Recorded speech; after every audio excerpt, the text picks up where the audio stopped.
There's an old saying that goes, anything worth doing is worth doing well. And I wholeheartedly agree with that statement, but I also believe that there are often easier ways of getting the job done and still doing a good job. Some may call it lazy.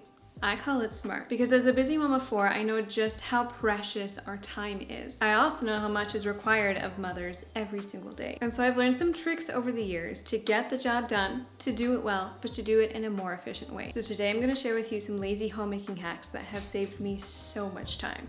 I'm gonna let you in on a little secret. I don't fold laundry. With the exception of a few towels and blankets that are kept in storage due to lack of space, but I completely stopped folding laundry, like clothing, our clothing, kids' clothing. There was a time in my life where I folded everything. And then as my kids started getting older, they started pulling all their laundry out of their closets looking for something to wear. And I found that I just spent so much of my day, every single day, folding laundry, only for it to get unfolded the next day all over again. So now we do the no fold method. My kids have categorized bins where they put all of their clothing. It's clearly labeled, they know where things are so that they can take their laundry, they can put it where it belongs, and they don't have to worry about folding. I don't have to worry about folding. As long as it's laid in nicely, we're gonna have no problem. And now that some of my kids are old enough to start putting laundry away themselves, it saves me even more time having them help out. Now, some people wash their laundry by color. Some people will just gather everything and throw it all in the wash at the same time. I like to wash my clothes by category. Kids' clothes, mine and Zach's clothes, towels, and bedding. Those are the 3 main categories. Not only does this make it really easy to just pick up a basket and throw that basket into the wash, but it also makes it very easy to put away. I'm not losing any time sorting through the laundry and making sure everything is put in the right place, because everything in that load of laundry goes into the same place. I do a load of laundry every day and I just rotate through. One day will be the kids, the next day will be mine and Zach's, the next day will be towels, the next day will be bedding, and then we just keep going through that rotation. This allows me to stay on top of laundry and make it really easy to maintain. And while we're on the topic of laundry, let's talk about the type of clothes that I buy. I have 4 kids. I don't have time for hand wash only or delicate things. When I am shopping for clothing, I mostly look for 100% cotton, because it's, first of all, a natural fabric, but it's also extremely durable. I know that anything made with 100% cotton, I can scrub and scrub and it will be fine. We can get it dirty and stained and I can scrub it out, and I can run it through the washer and the dryer without worrying about it wrecking. I need clothes that I can do this with, that I can scrub and not worry about. Then we throw in the wash and let the laundry machine do its thing.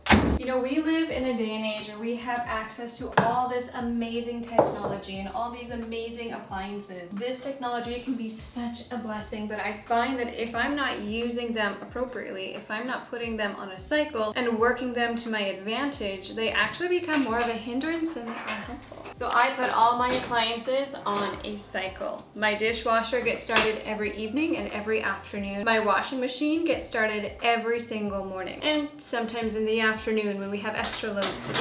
Having them work with my schedule keeps things moving, keeps things rotating through. If I wait too long to start the dishwasher and I come to cook, but then there's no clean dishes, or the sink is piled full of dishes and the dishwasher needs to be started, well then I end up hand washing all the dishes because I need to use them. Whereas if I had put it on a cycle, the dishes would be clean and I could start cooking without having to first wash everything. And same goes for my washing machine. If I'm not using it every single day, laundry piles up and then I'm feeling overwhelmed. My washing machine is going all day long and I'm just having to wait for these loads of laundry to go through before we have clean clothes. Speaking of technology, like I said, sometimes they are more of a hindrance than help. So even learning how to put your phone usage into a proper schedule that works for you is going to save you a lot of time and make homemaking more of a joy. Finding ways to easier manage my home and take care of my family is really important to me, but what's even more important is taking care of myself, because if I'm not taking care of myself, I'm not able to provide for my family and serve my family in the way that I want to. One way that I do that is by taking supplements so that my body has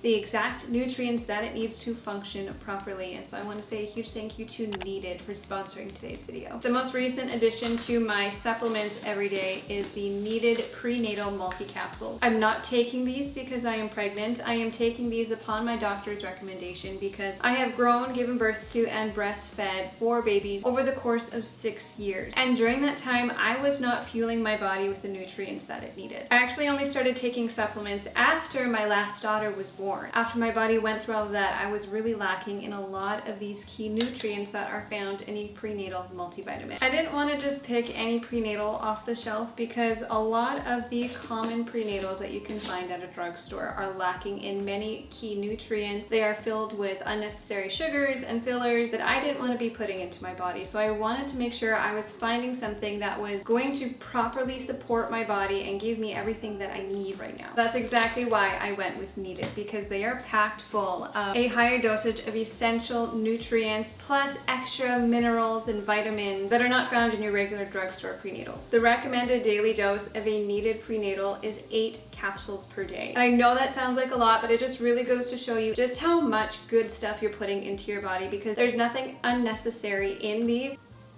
Here we go.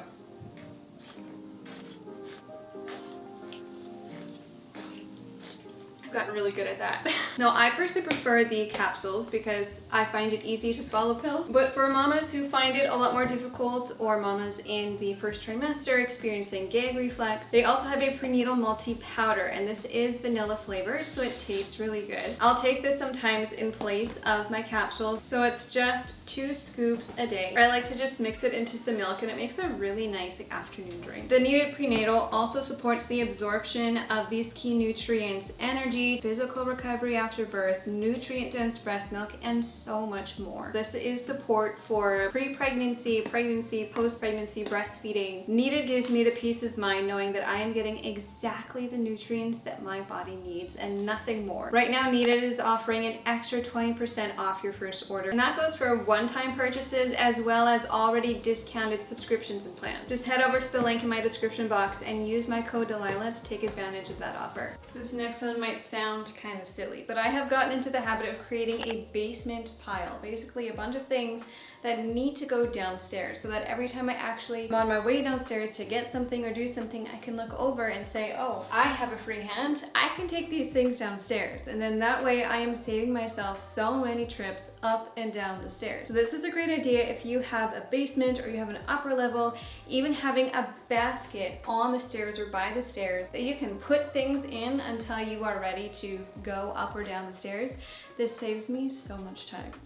You know when you have guests coming over shortly, but you look at your house and you realize it looks like a tornado went through? This is one of my favorite hacks. This is the pickup basket. Any kind of basket will do. Essentially, you just pick everything up and throw it in, because minutes before guests arrive is not the time to be cleaning everything properly. That can be done at a later date, but this is very effective in just picking things up quickly so that the house is tidy. Then place the basket either like on your bed or somewhere out of sight, out of mind for the time being, but somewhere where you will see it and remember it. Otherwise it gets forgotten about completely. And then when you have a chance later, you can put it away. I'm not gonna lie, sometimes I actually do this at the end of the day when I'm just completely exhausted, but I don't want to wake up to a messy house in the morning. I'll grab a basket, I'll gather everything in it, and I'll place it in the toy room. Then the next day it'll be the kids' job to actually put everything away. This gives them responsibility for their own toys, and it makes things so much easier for me. You know that feeling of being completely overwhelmed by the mess around you? This happens almost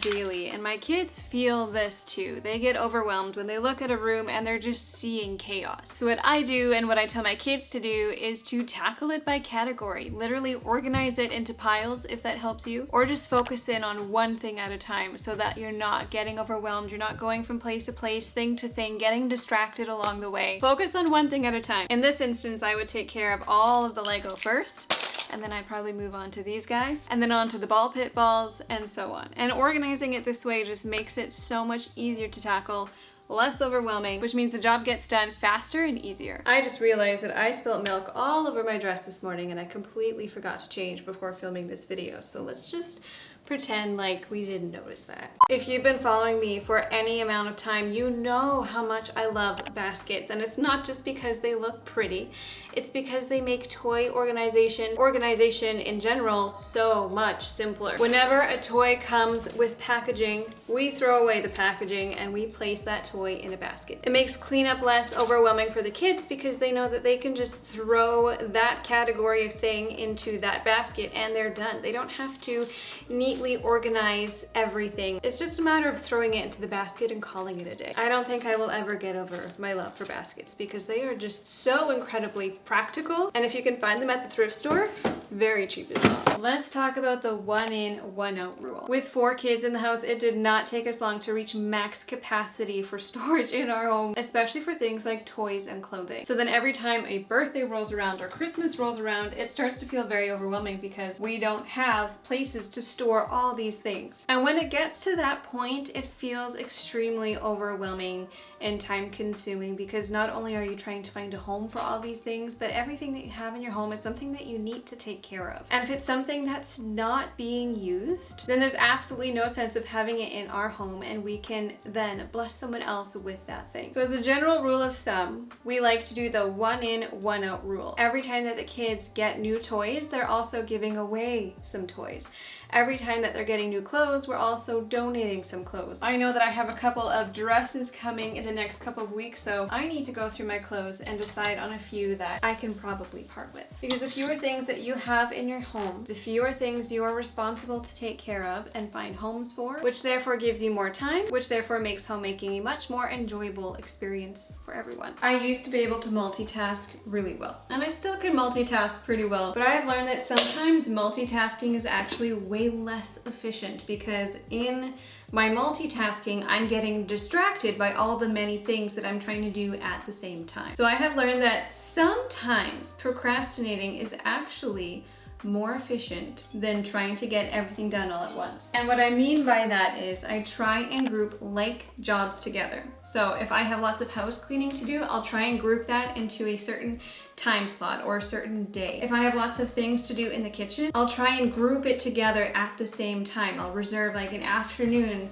to be in the kitchen to get the kitchen jobs done so that I'm in one area getting one big job done rather than lots of little jobs all over the house. So whenever I need to make bread, I also make a batch of buns or bagels or something else. That way all the baking gets done in one afternoon and I don't have to think about it for the next few days. I used to have a cleaning routine where I would do one job in my home every day. And I did that so that we could free up a Saturday. We wouldn't have to spend that Saturday cleaning. And it did work for us in a season of life, but over time I felt like I was just trying to rush through everything that needed to be done in the day, and I couldn't keep up because I was having a hard time switching from one job to the next. 1 minute I am teacher, the next minute I am cook, the next minute I'm breaking up a fight, the next minute I'm trying to get some computer work done, and then I'm trying to do laundry, and you know, it's just a lot of different hats that I wear, a lot of different tasks that's required of me in a single day. And so I found it easier to actually group tasks by category so that I could stay in that one zone for an entire afternoon or entire morning, and I am much more efficient that way. The last hack I'm going to share with you today is one that you've probably heard me say over and over again, and that is to always make a double batch. If you are in the kitchen and you're making something, you might as well go ahead and double the recipe. Sometimes I even triple or quadruple the recipe. I mean, it just makes sense. If I'm in the kitchen, I have the dishes dirty, I might as well just take a few extra minutes to add a little bit more ingredients. So that way I'm only washing the dishes one time. I'm only in the kitchen one time. It takes a few extra minutes in the moment, but I thank myself for it every single time, because if I'm making extra of supper, that means we already have lunch made for the next day. If I'm making a double recipe of bagels, I can then freeze them and we can have them for breakfast for multiple meals. This is a trick I learned from my mom, because when I grew up, I also grew up in a family of 6. Being the oldest and having a love for food, I was in the kitchen a lot, and I actually did a lot of cooking for my family growing up. I learned how to cook in large quantities from a young age. I learned a lot of valuable lessons in the kitchen. That is where I'm going to end today's video. I hope you enjoyed and found something useful from this. I've learned these tricks over the years and I've adapted them into my life because spending less time doing something like laundry gives me more time to do the things that I truly love and truly care about, like being in the kitchen. I know it'd be more convenient and less time consuming to buy more of our breads and groceries and things from the grocery store, but this is something I truly care about. And so spending less time doing other things gives me more time to do things like this and to serve my family in ways that I feel are really truly important. It also gives me more time with my kids and with my family doing things that we love doing together. So with that, I'm gonna say goodbye. Thank you for watching, and I'll see you in the next one.